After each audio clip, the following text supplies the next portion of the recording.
Hello, I'm Richard Sher, and welcome to Square Off, our big question of the decade, really.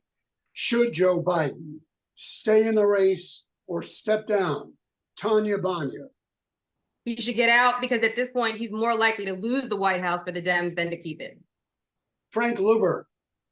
Should he get out? Yes, he should get out, but I doubt very much if he will. I think he's going to stay in because, after all, he's the meal ticket for the Democrat Party. He's polling better than any other possible candidate out there.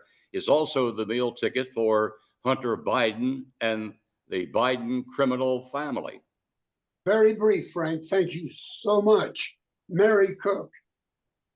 He should have stepped out. And Tyrone Keys. I don't understand the lack of confidence in the man who defeated Medicare. Joe should stay. All right, guys, welcome to the show, ladies and gentlemen. We're here at squareoff.net, and despite the debate debacle, President Biden says he is in it to win it, and only he can make the decision.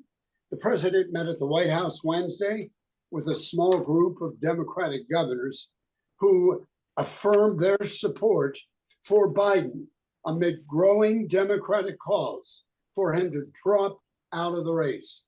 Tyrone, let's hear from you first. Here's the problem.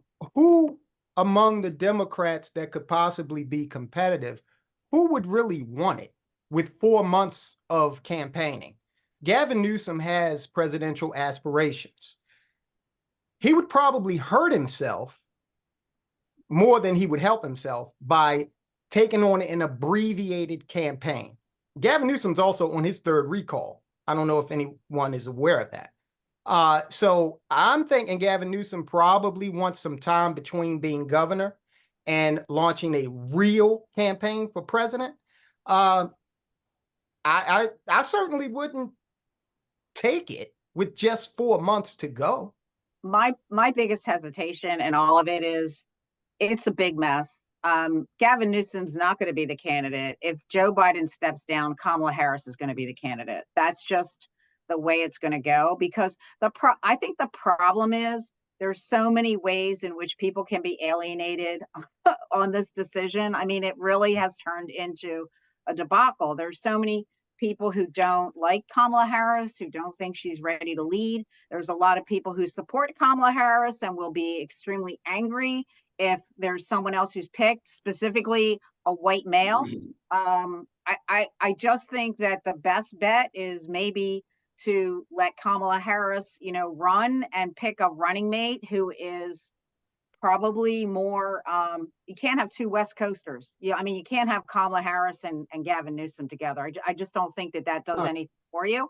But I think you have to have a man to balance out the ticket. So it's really difficult, but I think that the bigger issue is going to be who is going to be, tapped to be the vice president. And it probably has to be somebody with a lot of experience, because Kamala Harris doesn't seem to have garnered any during her time as vice president. That's a huge. Let me say this, please. We have so much to do today.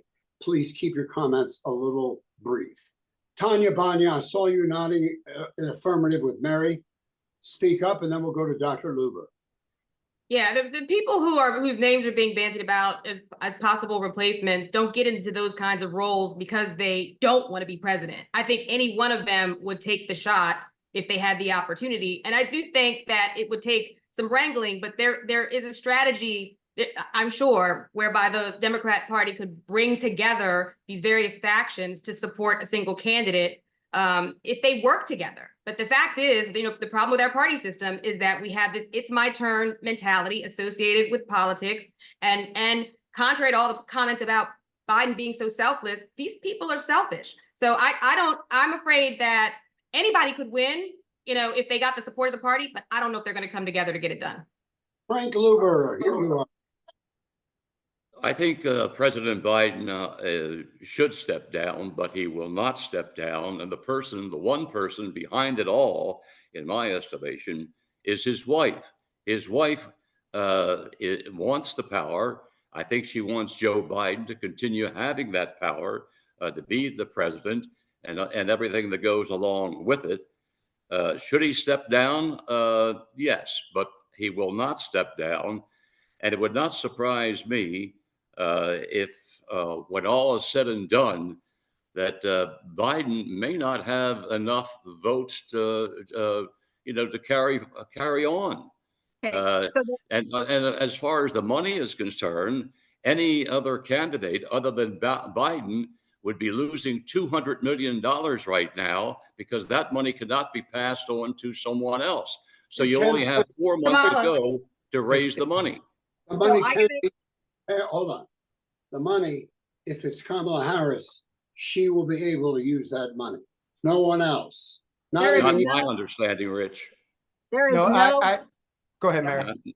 there, Yeah. I'm just saying, look, if Biden steps down, there is no way that the nominee will be anybody but Kamala Harris. It will be Kamala Harris. The question is going to be, who is going to be the running mate? And I just have to say this honestly, because look, I understand everything about Biden. I'm putting it over here for a second. The debate performance by Donald Trump was an atrocity. The idea that guy who lied about everything, who could care less about the details. The thing that bothers me is the people behind this Project 2025, which is the goal of the people who are supporting Donald Trump, is frightening to me. It's extremely frightening to me. So honestly speaking, I'm a bad person to ask, because you can put my dog's name on the ballot and I'm going to vote for my dog before I vote for Donald Trump. That's just how I feel. And there are folk that are on either side of the ideological spectrum who've decided, and nothing will change their minds in terms of both of the candidates. But like Mary was saying, the one thing about Kamala Harris, though, you guys, and I know this panel remembers, she did not get one primary vote. She didn't last long in the primary at all. And that is because of her popularity or lack thereof. She's just not a popular person. All right. Yet right now she's polling better than Biden in a head-to-head contest against Trump, which tells you a lot about how much people are ready for Biden to go. Yeah, but I have to tell you, this thing with the popularity for Kamala Harris harkens me back to the Hillary Clinton. Everything they had to say about Hillary Clinton. The big thing she gets is because she laughs. That's Trump's new nickname for her. He has something about the way, I can't remember the full nickname, but it has something to do with the way she laughs. People don't like her facial expressions. It's crazy. It is misogynistic bullshit. No, Judge the woman on her merits. Don't judge her on whether you like the way she smiles or you think she inappropriately laughs. You're absolutely right. Merits. And that's exactly what I judge Kamala Harris on, is actually her prosecutorial record. And Mary, you're an attorney. Tonya, you are as well. And I know that you all are familiar with the issues that came to the forefront in terms of her prosecutorial record and abuses in California. And that's why I don't like Kamala Harris. And I don't, Tyrone, you are an educated person who makes an effort to understand the candidates. But Kamala Harris is going to have less of a chance of defeating Trump than Biden. So let's face it. I mean, Biden, as weak as he may be and appears to be right now, Kamala Harris is going to be even worse. And I think the Trump people are chomping at the bit to be able to go after Kamala Harris. And he already got started. And he already started, told you. Hold it. After that meeting with the governors, Vice President Harris spoke at the very end, urging Democrats to be united. In a Reuters, as you were mentioning, in a Reuters Ipsos poll, now this was published this past Tuesday, 59-year-old Harris trailed Trump at this point by 1 percentage point, 42 to 43%. So, Tonya, before we wrap this and get to the Supreme Court, or which is now the Trump court, you have any final comment before we hear from Howard?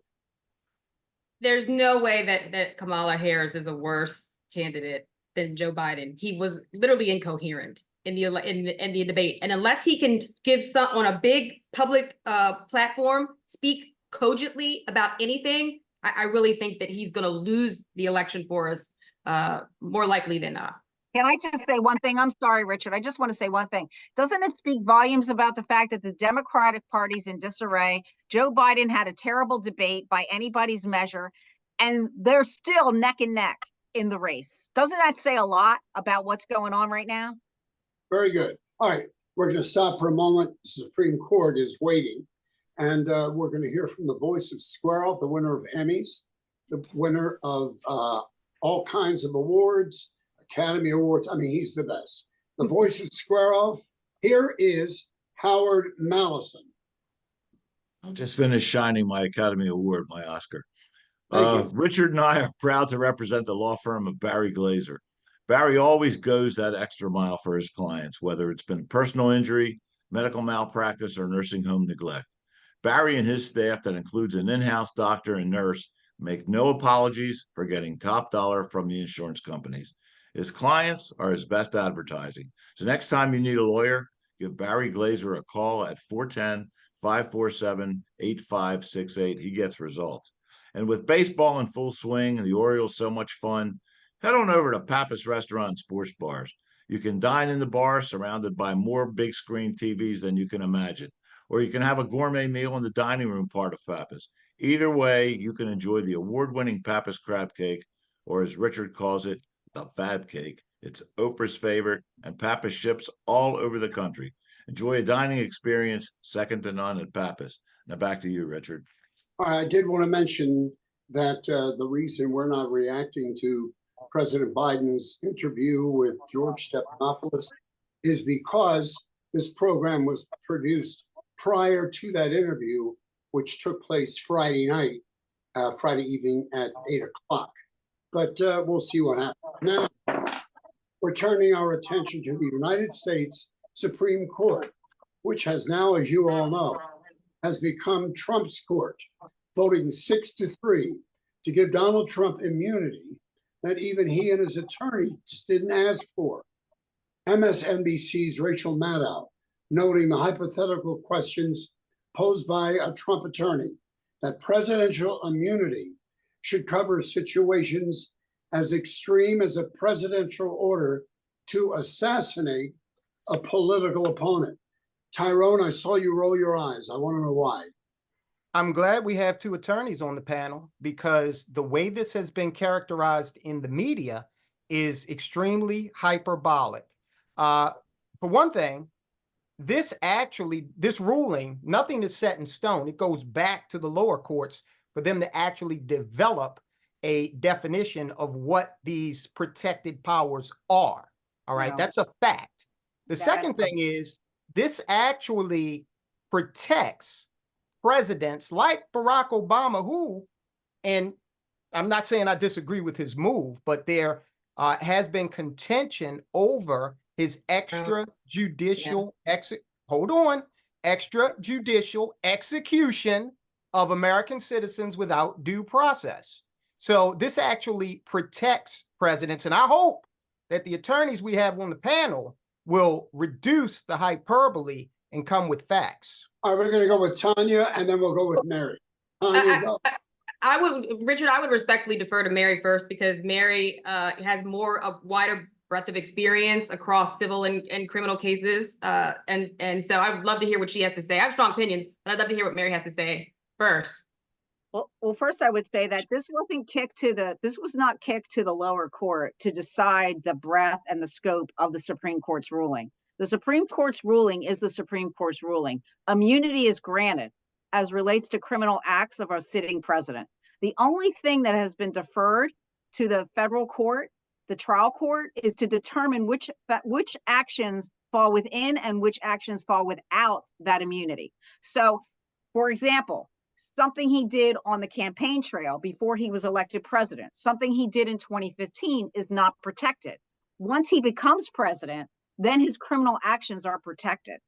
And so that is what the lower court is deciding. The lower court is deciding. The court, with respect, the court said acts, rather official acts. That's what needs to be determined. It did not say that if a president decided to walk into a 7-Eleven and stick them up okay, that was protected. It said That's what I'm official saying. acts. And that is a question for a court to decide.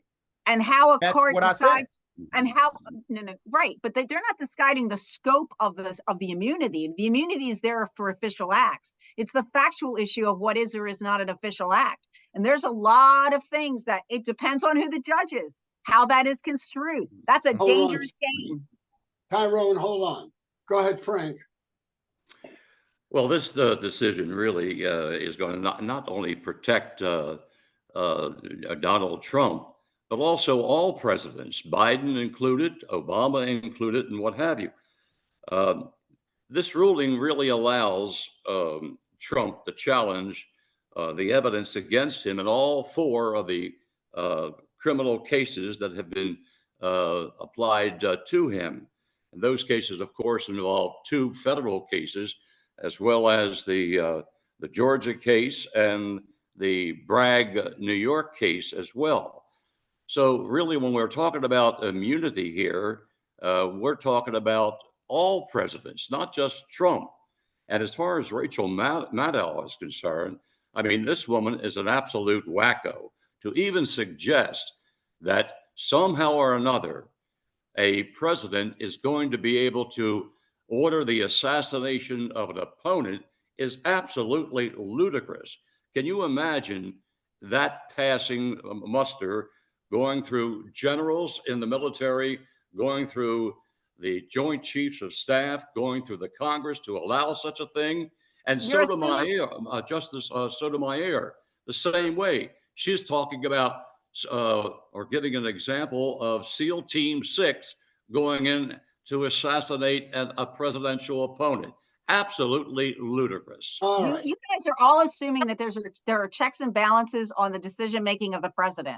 And the fact of the matter is, if the president loads up his cabinet and puts people in play, if that have allegiance to him, he doesn't have to go through anybody else. So I understand what you're talking about. I think what people are talking about is the worst case scenario. And I think what everybody has to remember is you may applaud this, and I'm not talking about you guys, but generally people may applaud this because their guy is in office, but their guy won't always be in office. And the question becomes then, what is the scope of the powers when it's someone you don't like and someone you are afraid of? And that we have an example of that with, again, President Obama and Anwar al-Awlaki, okay, who was an American citizen, who was executed on the orders of the president. I'm not making any, determinations as to the righteousness or the wrongness of that, but that happened, all right? And that was done outside of our system of due process, all right? So I didn't vote for Obama, but guess what? I agree that this should protect presidents, the smallest fraternity. Maybe one day it'll be a sorority as well. But we're talking about 4 or 5 guys at any one time, okay? If we don't protect them in their official acts, then okay, fine. Let's just open it up to more of a banana republic. Bana, we haven't heard from you in a few minutes. Well, first of all, I actually think that everybody's right to some degree. I think that the progressives are, this kind of chicken little, the sky is falling approach to this decision is overdone. I think Judge Sotomayor's dissent is extreme. I actually think it's not immunity, whether absolute or qualified, is a very common concept applied to government actors in a variety of contexts. So there's nothing to me that's groundbreaking about the fact that they conferred a certain amount of immunity for certain types of acts. I would expect that, and I actually think it's good for the president, generally speaking. I do think where they overreached is in saying that you can't consider evidence relating to official acts in evaluating other private acts, because that is counter to American jurisprudence. It is traditionally within the province of the trial court to decide whether or not evidence is admitted or not, or whether it's too prejudicial. And so that is counter to what we would expect. And typically great deference is afforded to the trial court. And so in this particular case, you would expect for the trial court to be, able to decide whether or not those official acts should come in, piece of evidence by piece of evidence, and that's been taken away from the trial court. So that's unusual, but that's where I think we see this court being a politically advocative court rather than having any real core principles that govern their jurisprudence. Last thing, I'm not really troubled by this because to me, the cases against Donald Trump involve acts that are very clearly the acts of candidate Trump, not President Trump. And I don't think it should be a close call that those actions fall outside the scope of any official acts. In fact, the powers enumerated in the Constitution afforded to the president are quite limited. So I think we're going to test those limits if Donald Trump is in office, after the election. But if the system works the way it should, this shouldn't be that big of a deal. So that's my Well, I biggest think- problem. Hold on, Frank. I'm sorry. Let Mary I get- think also that this decision was a victory for the Constitution. It was a victory for presidents in general. Let's face it, the Constitution outlines a lot of the things that we're talking about here right now. So I think it was a victory all around for presidents as well as the Constitution. Mary, let me ask you this, Mary. If, let's say, for instance, Donald Trump wins the election, and then there would be a period between November and January before President Trump then would be sworn in. Does that mean that President Biden can take official actions based on the Supreme Court's decision while he's sort of a lame duck between November and January? I think that when you are the president, you are the president, and Right. somebody giving you a lame duck title is of no consequence. Right, You he's are the the president of the United States. I think that where there may be a little bit of gray area is actually on the other side, because what happens during that transitional period is many of the privileges afforded to the president are afforded to the incoming president, and so during that transitional phase, they're given all kinds of intelligence information. I mean, they're given a lot of information. So the question becomes, suppose there are some decisions made based on the information someone received only as a result of the fact that they were the incoming president. That's where and they make a decision based on that later comes out to have affected somebody that could have subjected them to criminal prosecution. That's when I think it gets a little bit murky, because That's a good point. right, go ahead. That's a good point, Mary, because if you go back to the debate, Trump actually made mention that he would start to hold talks with Putin and Zelensky as president-elect. That was his words, as president-elect. So I'm just using that as one example of what you were talking about there. The other thing, though, guys, is look, when I was in DC, I was working on aspects of the Communications Act of 1934. These things take a long time. In all likelihood, Trump and Biden will have left this world by the time this is all said and done. Can I just say one thing? As a trial lawyer, I want to segue from what Tonya said, because as a trial lawyer, what really scares me is somebody first of all, you can never say that things are clear cut, because they're never clear cut depending on who the trial judge is. And there are lots and lots of trial judges, and the way trial judges are selected now, and the way in which we have this legacy judiciary now, which is very different from, I think, the judiciary of 30 years ago, is an issue. That's number one. Number two, to have an absolute prohibition about evidence without knowing what the issue is a huge problem moving forward. It just is. You can't I think we might agree on one thing here, that is that none of these cases are going to be adjudicated and finalized before the election. So whoever the candidates are going to be, it's going to be clear sailing from here on out. I don't think you're going to see Trump back in court. All right, we're going to take a quick break. Boy, you guys have been fabulous today. I hope you watching, and we now have thousands of regular viewers here at squareoff.net. I hope you're really enjoying this very energetic and interesting conversation. Howard Mallison, take it away. Thank you, Rich. Auto accidents are on the rise. If your car has been in an accident, the insurance companies cannot tell you where to take your car. That's why more and more people are trusting their auto repairs and auto maintenance to leading edge auto body and mechanical repair. They work on all makes and models, and they offer free pickup and delivery anywhere in the Baltimore area. So give them a call at 410-433-6433 or visit them at 5807 Falls Road in the heart of Mount Washington. They make your car look and run like new again. And hands down, Baltimore is one of the best diner towns in the country, and the most popular of them all are the Double T diners. TT means totally terrific. For breakfast, lunch, or dinner, the Double T menu offers you so many choices you'll want to order everything. With locations on Route 40 West, Perry Hall, White Marsh, Annapolis, Pasadena, and the EC Diner in Ellicott City. Plus, Monday nights are lobster nights at By the Docks and Middle River, all part of the Double T family. Now back to you, Richard. By the way, we as a bunch of friends had a wonderful meal at the Double T Diner on Route 40, Baltimore National Pike. Saw John with it there, and he's great. Tell you how we want to close out the show today. We're not done. We still have some time. But that is July 4th, 1776. The Second Continental Congress ratified the Declaration of Independence, which established the United States of America. Fireworks, barbecues, all kinds of family fun. But it seems to many during this election cycle, amidst so much chaos and turmoil in this country, there is very little to celebrate about America's independence. What do you have to say about that, Tonya?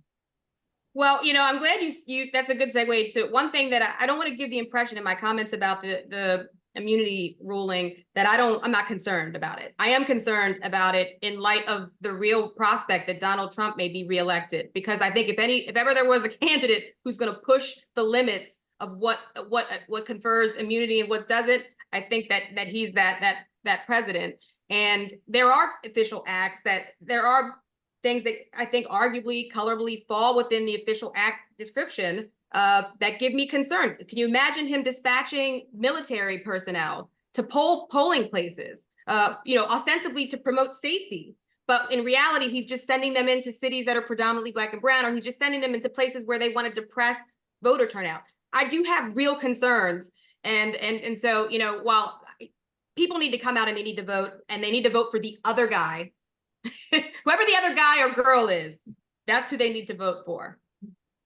So I will tell you that despite everything, when I look around in other places in the world as a woman, even though I feel like we still have a long way to go, despite the Virginia Slims commercials, there is no other country as a woman and as a professional woman that I would want to live in. I just feel like there's not another country that equals this country, that when there are many, many ways in which we come together. I think that, everyone gets tested. This is our time to be tested, and we just have to figure out how we're going to work through it. I wish people were educated. That's my one wish. People would educate themselves on the issues. Tyrone. Well, to allay Tonya's fears, elections are a state process, and there's a thing called posse comitatus. I don't think you have to worry about the Marines showing up at your local polling place. I tend to agree with what Mary has had to say about this. It is a very interesting time. America has been through interesting times, times of crisis before, and come out, still standing. I also vehemently agree with Mary on the fact that if you look around the world, okay, there are, unfortunately, I'll give you one example. All of us can turn on a tap and get clean water. That's a great big deal to many, many folk throughout the world. So, hey, look, it could always be worse. We'll work our way through, and God bless America. This is still the #1 country. We produce by far the most millionaires of any country. Still, okay, a lot of opportunity here. Frank Luber, wrap it up. I agree with Tyrone here, and I agree with Mary as well. We've gotten through a lot of crises here in this country over the years. The Civil War, the Civil Rights Movement, the anti-war movement back during the administration of Lyndon Johnson. We've gotten through it, and we'll get through it again. I know we're a divided country right now. We'll probably be dead and gone before maybe we correct the situation, but who knows? To me, it's Independence Day and not the 4th of July. And what Independence Day means to me is freedom and liberty. And there's Very good. only one Independence Day in the world celebrated on the 4th of July, and that is the Independence Day that we celebrate here in America, where most of the founding fathers lost their possessions and even their lives for declaring their independence from Britain. All right, And it Frank. led to this young nation's greatest victory the world has ever known by defeating the British. And the result was the United States of America. Frank Luber, my goodness, you should run for president. I'm telling you, that was Tyrone, excellent. Frank, great to have you on the show. Mary, and of course, Tonya, Bana, our two resident attorneys. This was really a good program. I'm really proud to be part of Squirrel, now in our 41st year in the Baltimore market. Have a great holiday week, and we will see you next time here at squirrel.net. So have a great time, drive safely, and goodbye till next time. And once again, we square off. Bye-bye. Bye. Tonya,